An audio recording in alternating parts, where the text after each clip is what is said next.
everyone, it's Nita and welcome back to my channel. Today we are going to be doing my reading wrap up for all the books I read in February. I have 6 books that I want to talk about with you guys today. So with that intro out of the way, let's get into the video. This video I think overall should be relatively short because to be honest, I don't have a lot to say about a lot of these books. I didn't have the best reading month. I did have 1 5-stars, which probably will be the book we'll talk about at the end.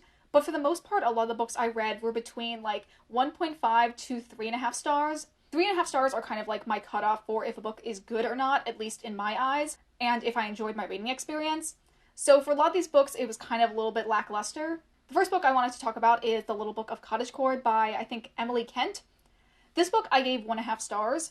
The reason this book is so low is I'm pretty sure this book was book packaged, because in the copyright page it mentions that a lot of the information from this book was taken from other sources that the publisher owns. And if you don't know what book packaging is, it's basically when a publisher wants to create a book to fill a niche. So they will hire people to write and do like the creative direction for the book. So the book is much more of a product from the publisher versus an author's independent creation and passion project. And overall, this book just wasn't very good. And because of my suspicions, obviously, I feel like a book with a primarily capitalistic goal is kind of like the antithesis of everything that Cottagecore stands for. This book is basically 1.5 stars, but it's also something that it's really hard to rate overall. Like, it's a book that's basically nothing, and it's solely like a cash grab product that also sort of fails in its execution. Normally, a book that's so low in its rating is something that I feel very vehemently angry at. But this one, again, it's so, like, empty that there isn't really anything to even be mad about. I don't think I recommend this book, and to be honest, I haven't heard the best things about a lot of nonfiction books that focus on cottagecore. So I think this may be just a niche that I'll have to find through other sources instead. The next book I read was The 30-Day Money Cleanse by Ashley Feinstein Gertzley. This is a nonfiction book that basically is like a workbook to help you get control of your finances.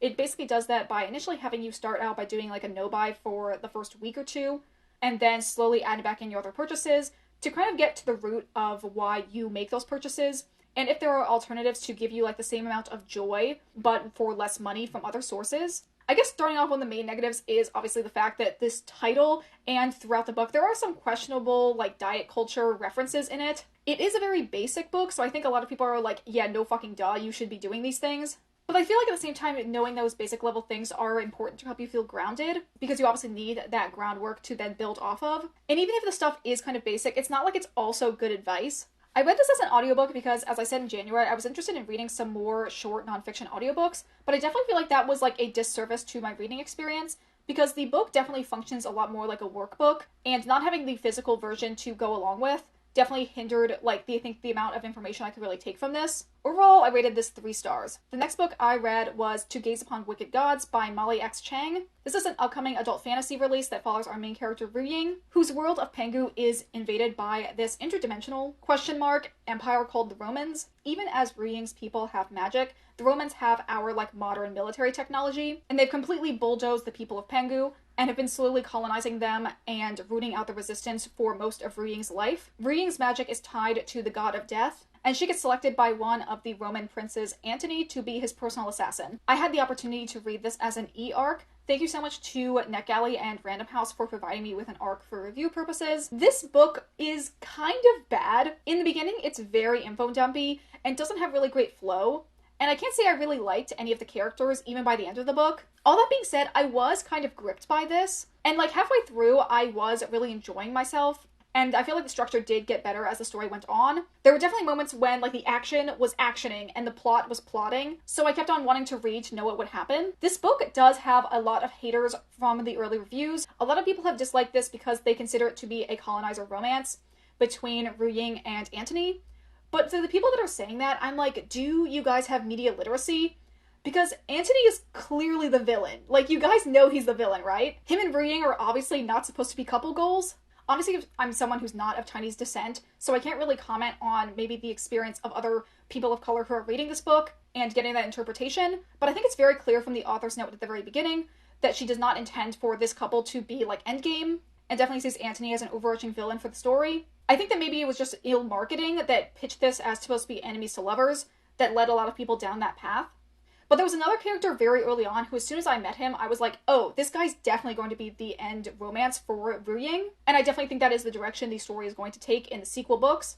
However, I don't know if I'm going to end up reading the sequels. I'm probably going to give this a 3 stars. I did like parts of it while I was reading it, and I definitely think that the author has a lot of room to grow in her storytelling going forward. But at the same time, there's only so much time in the world, and there's so many books I want to read that I don't know if I necessarily want to spend a lot of time reading a kind of lackluster series, in my opinion. I'm sure the series will work fine for someone else, and someone else will really love it, but it's just not really something I think I want to spend a lot of my time on in the future. Okay, the next book I wanted to talk about is Welcome Back Alice by Shuzo Oshimi. This is the first manga I've read this year. I'm just going to read the back because I think it gives a pretty good summary. Childhood friends Yohei, Kei, and Yui are reunited in high school, but what seems like a straightforward love triangle between the three of them takes an unexpected turn when Kei shows up looking and dressed as a girl.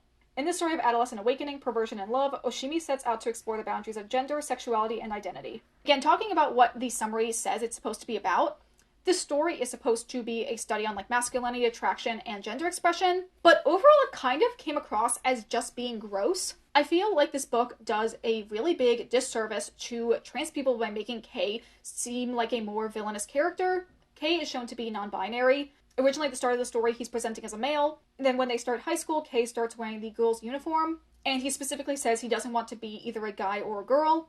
They still use he pronouns for him, which is why I'm including that here, but it does feel at least like part of Kei's visual transition, at least in this first volume, is done specifically to kind of get under Yohei's skin and make him question his sexuality, and it seems like Kei is almost like weaponizing his transness to make Yohei uncomfortable, which is such like a ill-conceived version of what the trans experience is like. This story feels like it just like isn't one that can be written by a cis straight man, particularly one who is known for writing like unsettling horror manga. I just feel like overall the energy of this book is too unsettling for the topic to be done well. I ended up giving this a 2.5 stars. The art in this book is incredibly beautiful. I mean, like, I love the cover design with Kei here. And maybe later on in the volumes it does get a little bit better, but I don't think I'm going to be continuing the series. I may be able to be swayed if people in the comments say they've read the later volumes and like it a lot. I definitely have friends that have read this and enjoyed it, but I don't know, I just don't really think it's for me. Okay, now let's talk about some of the good books I read this month. The first one of those was Check and Mate by Ali Hazelwood. This is a YA contemporary romance that follows our main character Mallory, who is down on her luck, a recent high school grad who also is a former chess player, and she ends up beating the world chess champion Nolan in a match, which kind of sets off his commitment to facing her in a tournament again. My main flaw of this book was that I found Mallory to be so annoying. I truly can't understand what is going on with her.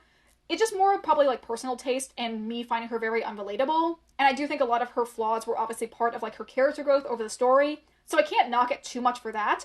It just kind of made the reading experience a little unpleasant for me. I do think at the same time though, Nolan was a really good foil for her, since he obviously could relate to a lot of her struggles, but at the same time had a higher level of emotional maturity compared to her. And he was able to see that the things he had blamed himself for were not really his fault. I also really liked how cold and straightforward he was. And weirdly, he kind of gave off, like, Seto Kaiba energy. Actually, even more of a connection, because Kaiba is also a chess prodigy. Another saving grace for this book is that I loved all of the side characters. I loved Oz so much. He is, like, the best character and is so funny. I honestly wish he was the romantic lead in some scenes. I also feel like, as a romance, this was a pretty good slow burn. I feel like there was just enough space between their attraction, and I thought it builds over the course of the story well. I can see this maybe being slightly too explicit for some younger YA readers, but overall I feel like it fit well into YA. Go over here if you're going to be a brat.